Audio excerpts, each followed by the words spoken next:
Assalamualaikum warahmatullahi ta'ala wabarakatuhu. I am Abdul Rauf A. Kamid, Bais 2A, and will be reporting in Student of Assessment Learning. Anecdotal records. An anecdotal record is a written record kept in a positive tone of a child's progress based on milestone particular to that child's social, emotional, physical, aesthetic, and cognitive development, notes the American Association of School Administrators 1992. Ang anecdotal records daw, ito yung record na nakasulat o isinulat para mapanatiling positibo ang pag-uunlad ng bata. For example, dito mo na gagamitin as a teacher yung flowering words mo para sa mga bata, strategies mo para matuto sila na hindi nila maramdaman ang higpit o hirap nito nang dahil sa positive ka. Instead na magalit ka sa kanila ay mas lumambot at maiintindihan natin sila. Ito ay particular sa nararamdaman ng bata, pakikipaghalubiro sa pangangatawan, aesthetic. When we say aesthetic, it is related to an art and beauty at cognitive development o yung pagdevelop ng kanyang learning and understanding. Inoobserbahan ng guro at nire-record ang galaw ng mga bata like yung mga performances nila. Kung paano sila mag-behave, mabait ba o palaaway, matalino ba sila o hindi, nakasabay ba o may naiwan at iba, and then nagtratrabaho sila buong araw habang ang mga activities or mga gawain ay patuloy na nangyayari. Ang recording nito ay through informal, mapadali or karaniwang nakabase sa notes or sa listahan para sulatan ng mga komento. Ito ay nangyayari lang ayon sa naaayon at hindi sa pilitan. Ang anecdotal record daw ay nakasulat sa paglalarawan sa mga obserbasyon na ginagawa ng mga bata.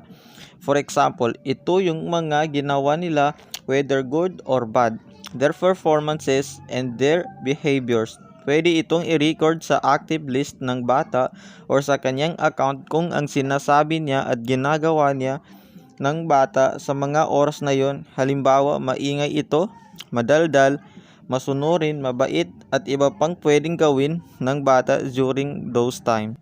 O yung mga magagandang bagay na hindi inahasahang mangyari. Although ganun sa wala pa ring fixed o maayos na results dito, pero meron din namang mga suggestion na maaaring makatulong para isagawa ito. Observing and recording should not interfere with communication with children. Their immediate needs take priority. Pag-o-observe o pagre-record ay hindi dapat nakakaabala sa pakikitungo sa mga bata. Like for example, as a teacher, I won't let my students know that I am recording them for a matter that may cause them get off their focus. And I mean, it's just a secret para yung attention nila ay mananatili doon sa ginagawa nila. However, their immediate needs take priority. Yung mga oras nila ay ginagawa nila ang kailangan pagtuunan ng pansin. Records should be dated. Ang pagre-record ay dapat kailangan within the time at binibigyan ng oras at araw. Maybe it depends on a situation, like you can observe them on and off and day by day. All the children in the class should be observed in turn. Example, alphabetically, rather than the teacher focusing only on children with special needs or abilities. Lahat ng bata ay dapat maoobserbahan sa kung alin man ang kanilang mga ginagawa o alphabetically or yung sunod-sunod, or let's say lahat sila ay hindi lang yung mga batang may special treatments or need at hindi lang yung mga batang may skills at abilidad sa mga bagay-bagay. Paano naman yung mga batang nangangailangan din nun? Yung mga batang slow learner, baka mamaya isipin nila na may favoritism na nangyayari. That's why as a teacher, we need equal treatment sa mga bata but not exactly total way of teaching them. Focused observations should be limited to a few children daily or weekly. Ang sobrang pag-focus o pag-oobserba sa iilang mga bata ay limitado. Ito na yung sabi ko sa nauna na as a teacher, we can observe them on and off and day by day or weekly.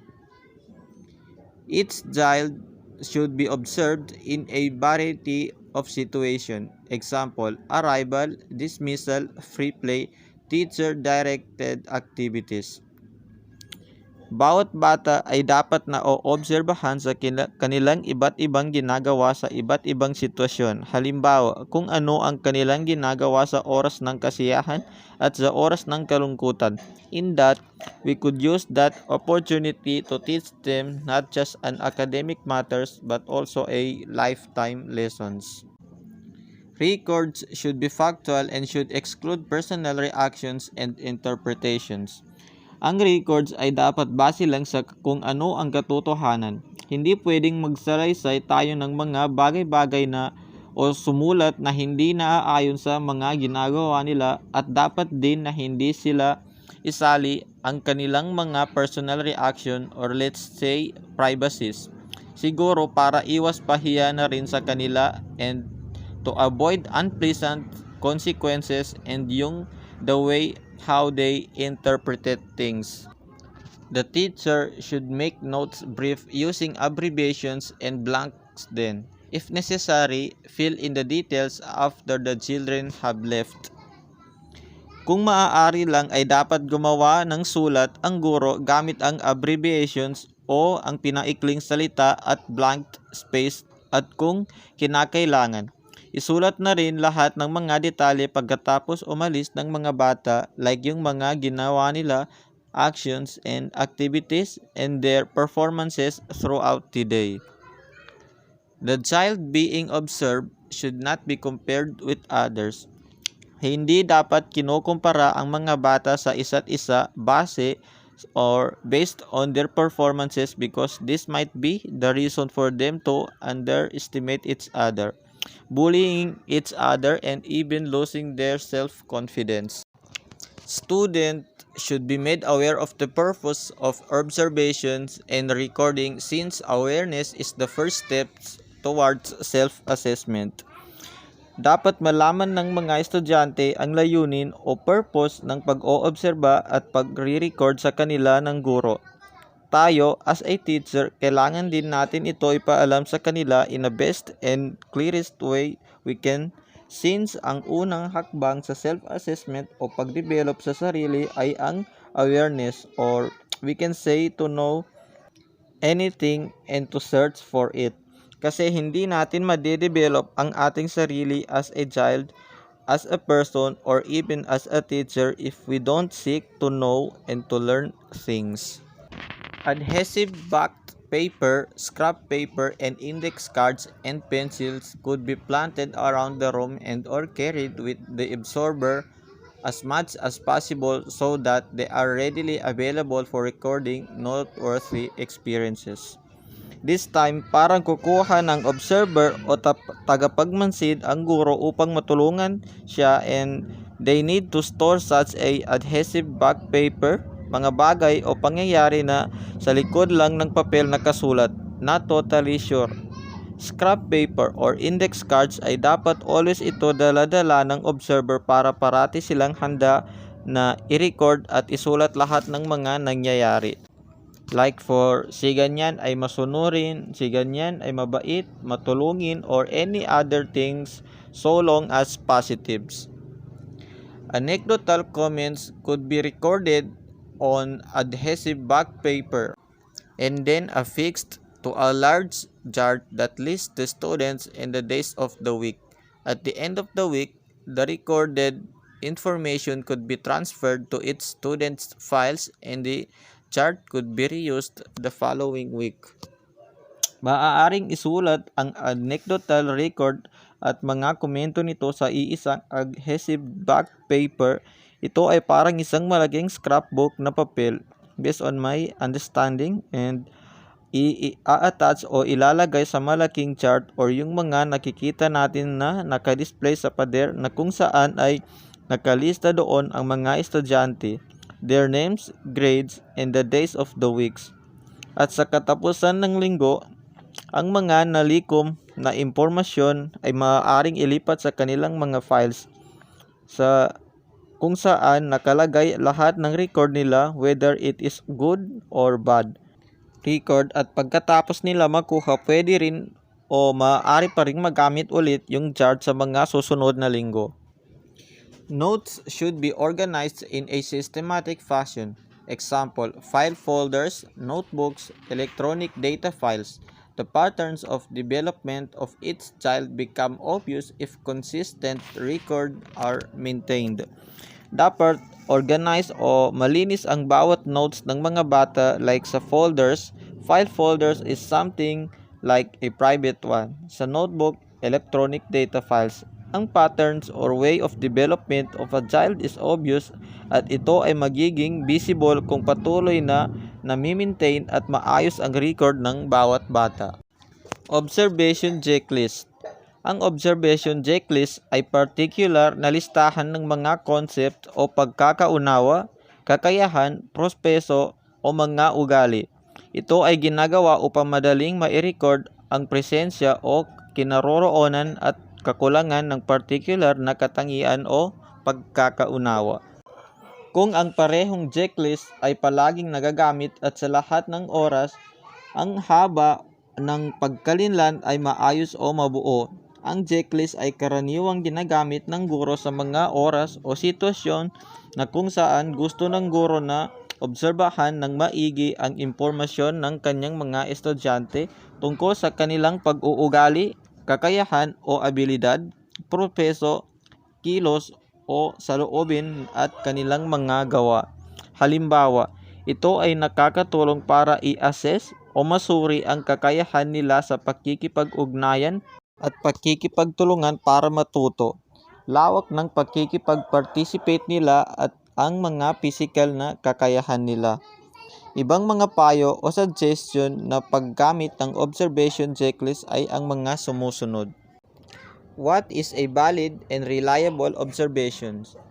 Ang validity o katumpakan ay naisasagawa kung ang pamamaraan ay nakasulat o nasukat nito ang dapat sukatin. Halimbawa, nilalaman, kakayahan at kaalaman.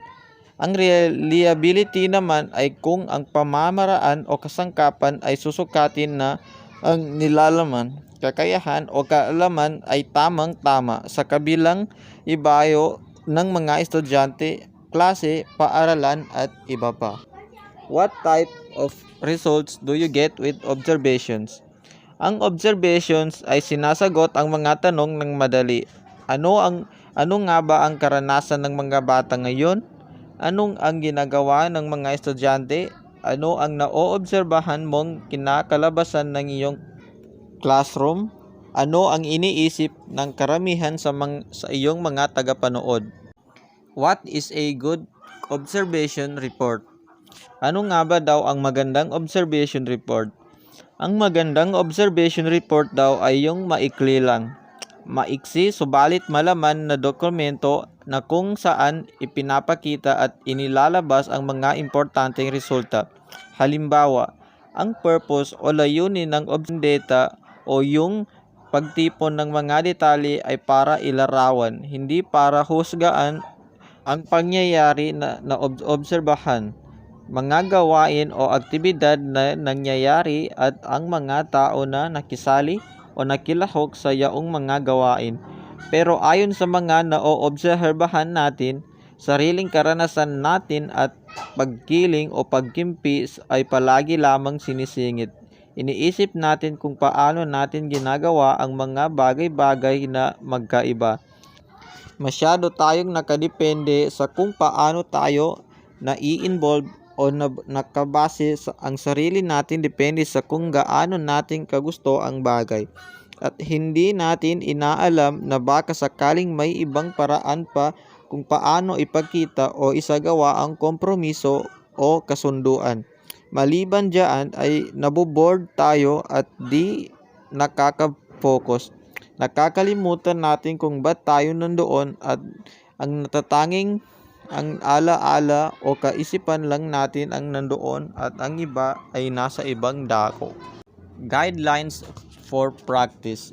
Ang obserbasyon ay parang nagdadrama, namamahala, nagsusulat o kahit na anong makasilimot o mahirap na kakayahan.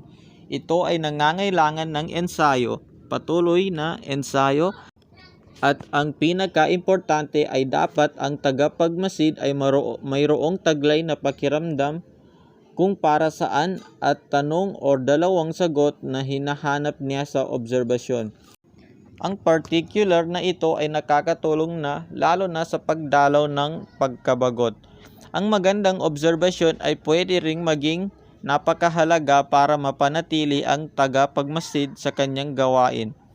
Kung mag-oobserba, siguraduhin nakakapag-take note sa abot ng iyong kakayahan habang ginaganap ang sessions.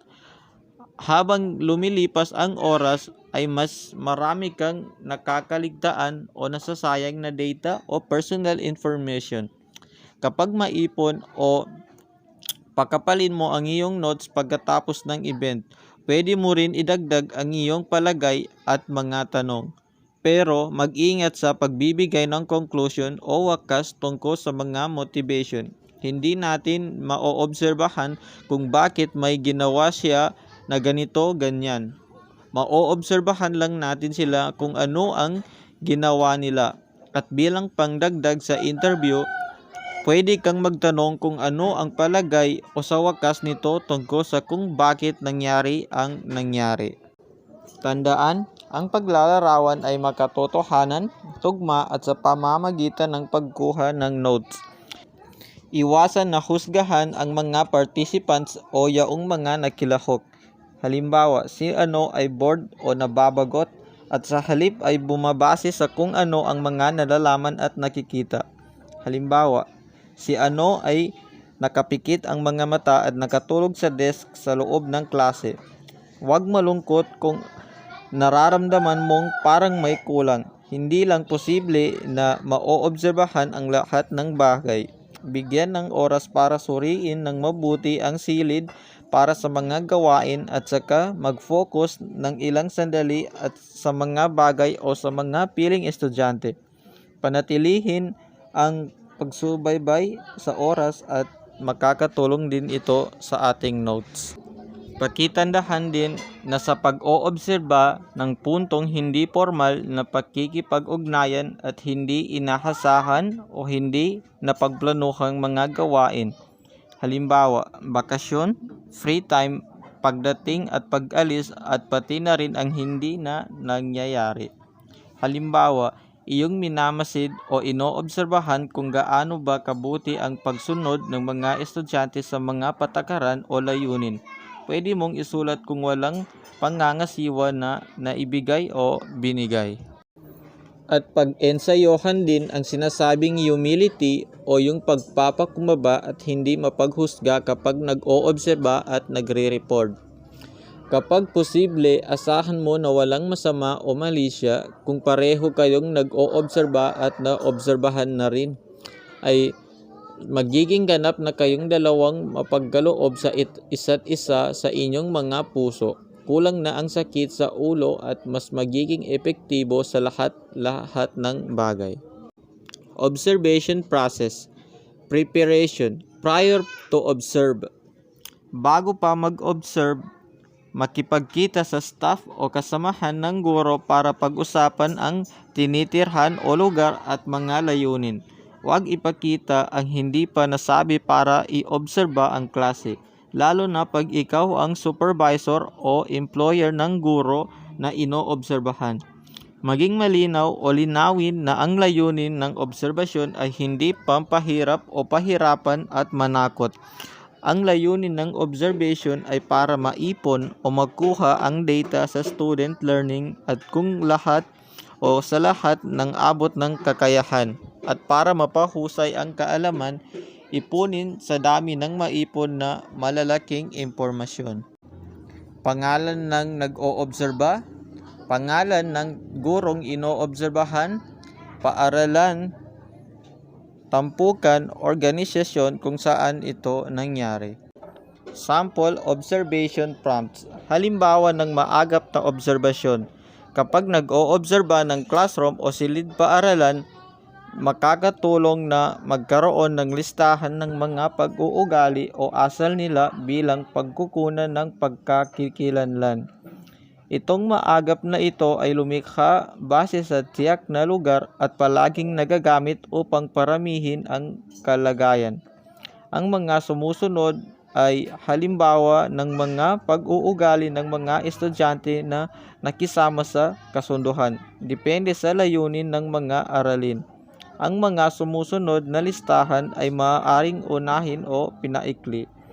Ang mga estudyante ay dapat sumunod sa mga pangangasiwa, panatilihin ang focus sa gawain, sumali sa mga grupo para bumuo at pagsamahin ang mga idea, irespeto ang pagbibigay at pagtanggap ng mga idea, irespeto ang ibang estudyante at kanilang mga idea, sumali sa malalaking gawain ng bawat grupo, sumali sa mga maliliit na gawain ng bawat grupo, pag-ensayuhan kung ano ang kanilang inaaral, magboluntaryo sa mga gawain o activity, magtanong ng may kaugnayang mga tanong at maagap na makabuluhang usapin o pag-uusap, magkaroon ng ugnayan sa mga naunang aralin, gumamit ng dulaan o malalalim na salita, gumawa ng magandang kalalabasan at kompletong gawain.